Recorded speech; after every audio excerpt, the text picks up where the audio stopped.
ചിന്തിക്കുമ്പോൾ നമ്മൾ എത്ര വർഷം നമുക്ക് കൊച്ചിയിൽ ജീവിക്കാൻ പറ്റുമെന്ന് നമ്മൾ പേടിച്ചു പോകും. നമ്മൾ അതേ പറയുമ്പോഴേ പ്രളയവും കോവിഡും കഴിഞ്ഞിട്ട് നന്നാകാത്ത കുറേ ആൾക്കാരുണ്ട്. ഇപ്പോൾ ഒരുപാട് പേരുണ്ടല്ലോ. പിന്നെ രാജോണുമായിട്ട് ടീം സൂക്ഷിക്കണം, കാരണം അവാർഡ് ഭിന്നിച്ചു പോകാൻ ചാൻസ് ഉണ്ട്. ചേച്ചി ആദ്യമായിട്ട് ചെയ്യുമെന്ന് തോന്നില്ല കേട്ടോ.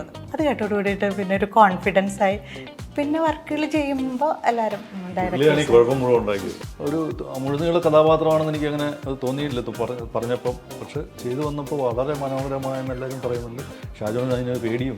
സ്ത്രീയൊക്കെ ഇറങ്ങിയ സമയത്ത് ചാടയായിരുന്നു ഇവൻ, ആ സമയത്തൊന്നും മൈൻഡ് ചെയ്തില്ലായിരുന്നു. അപ്പോൾ അത് കഴിഞ്ഞപ്പോൾ പിന്നെ എങ്ങനെ കയറി വരുമെന്ന് ഓർത്തിട്ടാ. എമ്പുരാനിൽ എങ്ങനെയാണ്?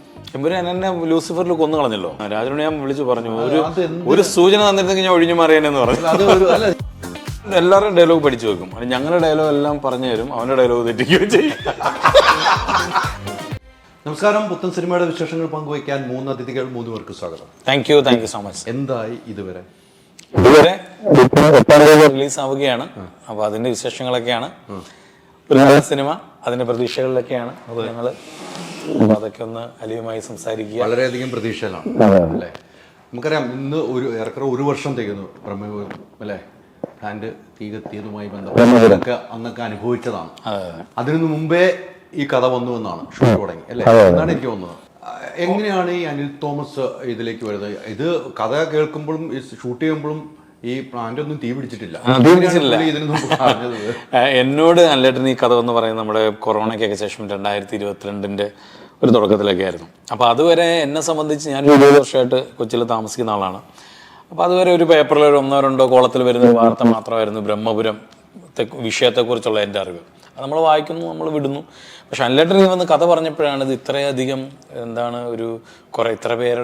ഇത്രയധികം ആളുകളുടെ ജീവന് ഭീഷണിയായിട്ടുള്ളൊരു കാര്യമാണ്. ഇത്രയധികം ആളുകൾ ഇതുകൊണ്ട് സഫർ ചെയ്യുന്നുണ്ടെന്നുള്ള കാര്യങ്ങളൊക്കെ നമുക്ക് മനസ്സിലാകുന്നു. അപ്പോൾ ഇത് എന്തുകൊണ്ടും ഈ സിനിമ ചെയ്യേണ്ട ഒരു കാര്യം തന്നെയാണ്. അപ്പോൾ തന്നെ ഒരു വൺലൈൻ പറഞ്ഞപ്പോൾ തന്നെ അനിലേട്ടനോട് ഞാൻ പറഞ്ഞു. അപ്പോൾ അനിലേട്ടൻ അത് കഴിഞ്ഞപ്പോൾ എനിക്കൊരു ഡോക്യുമെൻ്ററി കാണാൻ വേണ്ടി തന്നു. അപ്പോഴാണ് ഇതിൻ്റെ ഒരു ഭീകരത മനസ്സിലാക്കുന്നത്. കാര്യം നമ്മൾ കൊച്ചിയിൽ ഒരുപാട് പേര് കുടിക്കാൻ വെള്ളമെടുക്കുന്ന 2 പുഴയിലേക്കാണ് ഇതിൻ്റെ മാലിന്യം കംപ്ലീറ്റ് ചെയ്യാൻ ഒലിച്ചിറങ്ങുന്നത്. അപ്പോൾ അതിൻ്റെ ബുദ്ധിമുട്ടുകൾ, കാര്യങ്ങൾ, അവിടെയുള്ളവരുടെ ആരോഗ്യ പ്രശ്നങ്ങൾ. പക്ഷേ നമ്മൾ ഈ സിനിമ പറയുന്നത് ആരെങ്കിലും കുറ്റപ്പെടുത്താനോ അല്ലെങ്കിൽ വലിയൊരു മെസ്സേജ് കൊടുത്തിട്ട് വലിയ മാറ്റം സംഭവിക്കുന്നുണ്ടല്ല.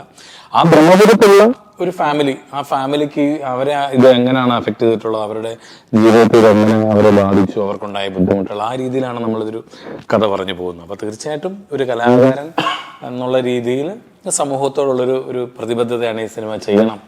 അങ്ങനെ തന്നെയാണ് ഈ സിനിമ നമ്മൾ ചെയ്യാമെന്ന് വിചാരിച്ചത്. ഷാജോൻ ചെയ്തു വെച്ചിരിക്കുന്ന കഥാപാത്രങ്ങളെല്ലാം വ്യത്യസ്തമായ കഥാപാത്രം. കുറേ നാൾ പോലീസ് കഥാപാത്രം, പിന്നീട് വ്യത്യസ്തമായ കഥാപാത്രങ്ങൾ ചെയ്തു വെച്ചു. ഇതിലേക്ക് വരുമ്പോൾ ഗെറ്റപ്പ് തന്നെ വേറെയാണ്. നമ്മൾ ഒരു പ്രായവും പക്വതയുള്ള ഒരാളായിട്ട് മാറുന്നു. അപ്പോൾ ഈ സബ്ജക്റ്റ് തിരഞ്ഞെടുക്കുമ്പോൾ ഇങ്ങനെയൊക്കെ വേണം നമുക്ക്.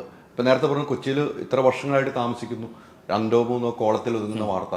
പിന്നീട് പ്ലാന്റിൽ പ്രശ്നങ്ങളുണ്ടായപ്പോൾ വലിയ വാർത്തയും നമ്മളൊക്കെ അറിയുന്നത്. നമ്മളൊക്കെ ആ പുകയിലാണ് ജീവിച്ചത്. ഞാൻ ഉൾപ്പെടെ ഉള്ളവർ ആ പുകയിൽ ജീവിച്ചാണ്. അപ്പൊ ഈ സബ്ജക്റ്റ് എന്തുകൊണ്ടും ഈ സമയത്ത് ഇറക്കാൻ പറ്റിയതാണ്, അല്ലെങ്കിൽ ഇതിനു മുമ്പ് ഇറക്കേണ്ടതാണ് എന്ന് തോന്നി.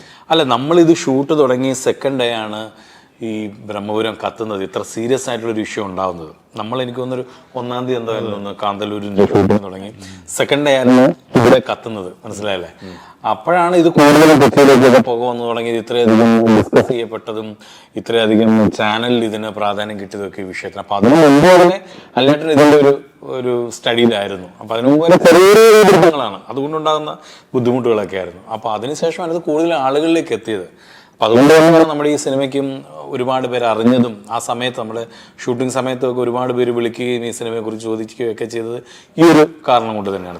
എന്തുകൊണ്ടും യോജിച്ച ഒരു പേരല്ലേ? അതെ, എന്തുകൊണ്ട് ചോദിച്ചു. ഇതുവരെ ഞാൻ അല്ലാണ്ട് എന്തുകൊണ്ടാണ് ഇങ്ങനെ ഒരു ടൈറ്റിൽ ഇതുവരെ അല്ലാണ്ട് പറഞ്ഞത് പല അർത്ഥത്തിലെടുക്കാം. ഇതുവരെ ഒന്നും ഇതിനു വേണ്ടി ചെയ്യാൻ പറ്റിയില്ലല്ലോ, ഇതുവരെ ശരിയാക്കാൻ പറ്റിയില്ലല്ലോ, പിന്നൊന്ന് ഇതുവരെ ഒന്നും സംഭവിച്ചില്ലല്ലോ. അപ്പം പല രീതിയിൽ ഇതുവരെ മാറ്റാണ് സിനിമയ്ക്ക്. അപ്പൊ എനിക്ക് തോന്നി കറക്റ്റാണ്, ഇതിന് അപ്പുറം വേറൊരു പേര് ഇതിനില്ല എന്ന് തോന്നി. നല്ലൊരു ക്യാരക്ടർ അല്ലേ? നല്ലൊരു ക്യാരക്ടർ. കാരണം ഞാൻ പറഞ്ഞില്ല, ഇത് നമ്മൾ ഒരു ആക്ടർ എന്നുള്ള രീതിയിൽ വലിയൊരു ഭാഗ്യമാണ് ഇതുപോലുള്ള കഥാപാത്രങ്ങൾ നമ്മളിലേക്ക് എത്തുക എന്ന് പറയുന്നത്. ഇപ്പോൾ നമുക്ക് എല്ലാവർക്കും ആഗ്രഹമുണ്ട്, എല്ലാ ആക്ടേഴ്സിനും ആഗ്രഹമുള്ളത് നമ്മൾ ഇതുവരെ ചെയ്യാത്ത രീതിയിലുള്ള കഥാപാത്രങ്ങൾ ചെയ്യുക എന്നുള്ളതാണ്. പക്ഷേ അത്തരത്തിലുള്ളൊരു കഥാപാത്രത്തെ ഒരു റൈറ്റർ എഴുതി ഉണ്ടാക്കി അതൊരു സംവിധായകൻ അത് സംവിധാനം ചെയ്യാൻ തീരുമാനിച്ചൊരു പ്രൊഡക്ഷൻ റെഡിയായ ഒരു പ്രൊഡ്യൂസർ വരുന്നു, ആ ക്യാരക്ടറിൽ നമ്മളിലോട്ട് വരിക എന്ന് പറയുന്ന ഒരു വലിയ ഭാഗ്യമാണ്. നമുക്ക് ഒരിക്കലും നമ്മൾ വേറെ എന്ത് ചെയ്താലും അത് സംഭവിക്കില്ല. അപ്പോൾ എന്നെ സംബന്ധിച്ച ഒരു ആക്ടറുടെ ഒരു ആർത്തിയാണ് ഈ സിനിമ ചെയ്യുക എന്നുള്ളത്, ഈ ക്യാരക്ടർ ചെയ്യുക എന്നുള്ളത്. അതിനപ്പുറം ഇതൊന്നും നമ്മൾ വേറെ ഒന്നും ചിന്തിച്ചില്ല. ചില സിനിമകൾ അങ്ങനെയാണല്ലോ, ഇത് നമ്മൾക്ക് ഒരു തൊഴിലാണ്, നമ്മളെല്ലാം സംബന്ധിച്ചൊരു ഉപജീവന മാർഗം കൂടിയാണ് സിനിമ എന്ന് പറയുന്നത്. പക്ഷെ പലപ്പോഴും ഇതുപോലുള്ള ക്യാരക്ടേഴ്സ് കിട്ടുമ്പോൾ നമ്മൾ ബാക്കിയെല്ലാം മറന്ന് ക്യാരക്ടർ ചെയ്യാന്നുള്ള കാര്യം, ഇത് നമ്മളെ സാറ്റിസ്ഫൈ ചെയ്യിക്കുന്ന ഇത്തരത്തിലുള്ള കഥാപാത്രങ്ങൾ വളരെ വിരളമായിട്ട് ഒരു കലാകാരൻ്റെ അടുത്തോട്ട് എത്തുന്നുള്ളതെന്ന് വിശ്വസിക്കുന്ന ഒരാളാണ് ഞാൻ. അങ്ങനെ എനിക്ക് കിട്ടിയൊരു ഭാഗ്യമാണ് തീർച്ചയായിട്ടും ഇതുവരെ എന്ന സിനിമയിലെ വിക്രമൻ നായർ എന്ന് പറയുന്നത്. തീർച്ചയായിട്ടും കുറച്ച് സിനിമകളൊക്കെ ചെയ്തിട്ടുണ്ട് അല്ലേ? 10-15 സിനിമകൾ ചെയ്തെന്ന് തോന്നുന്നു. 10ഓളം സിനിമകൾ. ഇത് എന്തുകൊണ്ടാണ് ഇത്തരം നല്ലൊരു സിനിമയുടെ ഭാഗമാകാൻ കഴിയാത്തത്, അല്ലെങ്കിൽ എന്തുകൊണ്ടാണ് എന്നെ ഇത്രയും സിനിമകളിലേക്ക് കുറയ്ക്കുന്നത്, അങ്ങനെയൊക്കെ ചിന്തിച്ചിട്ടുണ്ടോ?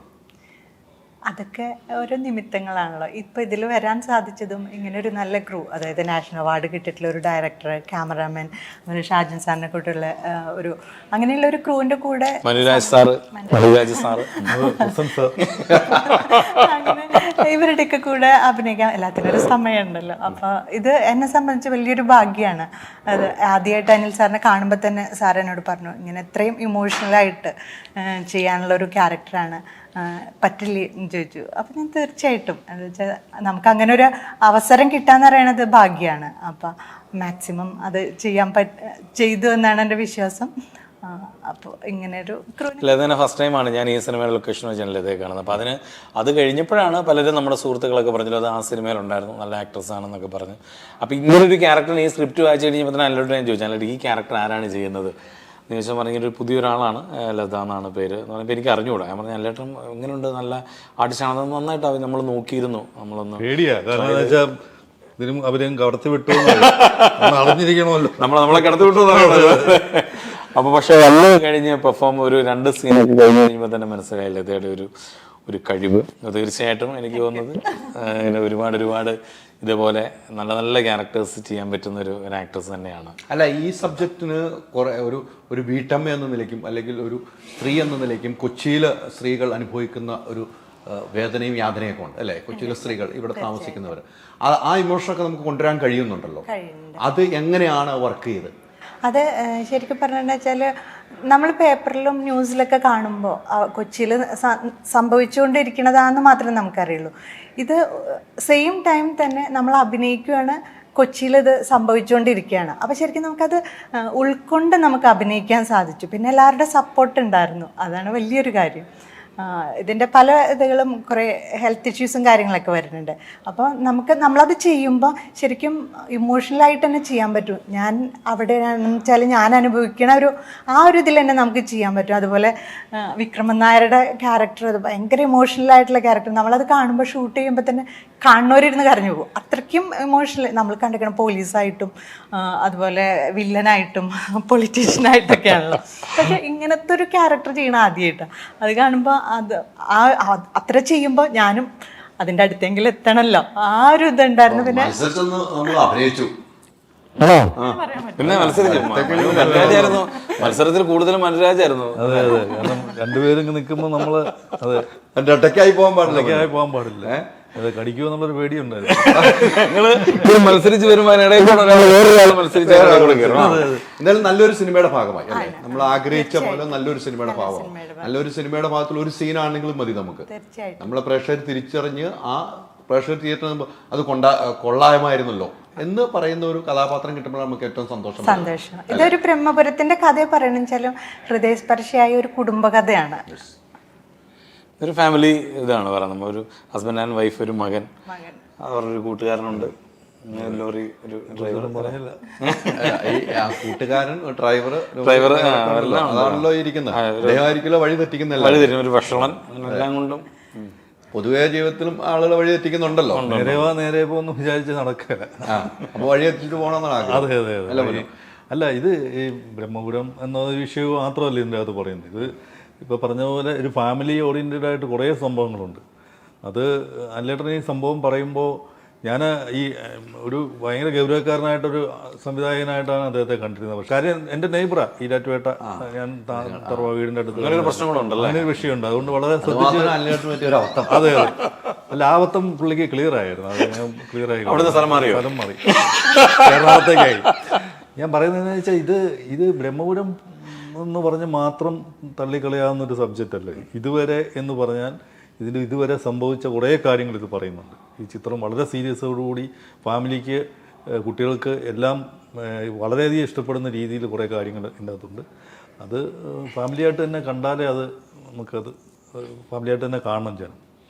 കാരണം ഈ ഇഷ്യൂ ബ്രഹ്മപുരം ഇപ്പോൾ ഈ 2 വർഷം മുമ്പ് എഴുതി വെച്ചൊരു സംഭവം ഈ ഇപ്പോൾ നടക്കുന്ന സമയത്ത് ഈ മാസ്ക് എന്ന് പറഞ്ഞൊരു സാധനം നമ്മൾ ഇപ്പം കൊറോണ സമയത്ത് മാത്രം വെച്ചുകൊണ്ടിരുന്നത്. പക്ഷേ നമുക്ക് ആ മാസ്ക് എന്ന് പറയുന്ന സാധനം കണ്ടിന്യൂ ചെയ്യേണ്ട ഒരു അവസ്ഥ വന്ന ഒരു സ്ഥിതിവിശേഷം ഉണ്ടല്ലോ. അതിപ്പോഴും കണ്ടിന്യൂ ചെയ്യുന്നുണ്ട്. ചില എന്നെ കടം മേടിച്ച് ആക്കാട് മുമ്പിൽ കൂടെ രക്ഷപ്പെടാനുള്ളതല്ല ഇത്. പക്ഷേ ഈ ചിത്രം ഒരു പ്രത്യേകിച്ച് കൊമേഴ്സ്യൽ എൻ്റെ അകത്ത് ഒരുപാട് കാര്യങ്ങളുണ്ട്. ഇപ്പോൾ നല്ലൊരു സോങ് ഉണ്ട് ഇതിൻ്റെ അകത്ത്, ഔസേപ്പച്ചൻ സാറിൻ്റെ. ഔസേപ്പച്ചൻ സാർ പാടുന്നു എന്നൊരു പ്രത്യേകത കൂടെ കേട്ടോ. എനിക്ക് തോന്നുന്നു അദ്ദേഹം പാടി നല്ല സോങ് ആണത്. ഇതിലെ കഥാപാത്രം, എൻ്റെ കഥാപാത്രം, ഞാൻ വളരെ നാളുകൾക്ക് ശേഷം ഇത്രയും നല്ലൊരു കഥാപാത്രം ചെയ്യുന്നത് ചന്ദ്രൻ എന്ന് പറഞ്ഞൊരു കഥാപാത്രമാണ്. അതാണ് പറഞ്ഞത് ഫാമിലിയായിട്ട് ഒരുപാട് ബന്ധമുള്ള കഥാപാത്രം. ആ കഥ പറഞ്ഞാൽ നമുക്ക് അതിൻ്റെ അതൊരു പറയാൻ പാടില്ല. അതാണ് ചന്ദ്രൻ എന്ന് പറഞ്ഞ ഒരു സാധാരണ നാട്ടുംപുറത്തുകാരൻ്റെ അയാളുടെ ഉള്ളിലൂടെ ഇവരുടെ ടച്ച് ചെയ്തു പോകുന്ന കുറേ കഥാപാത്രങ്ങളുണ്ട്.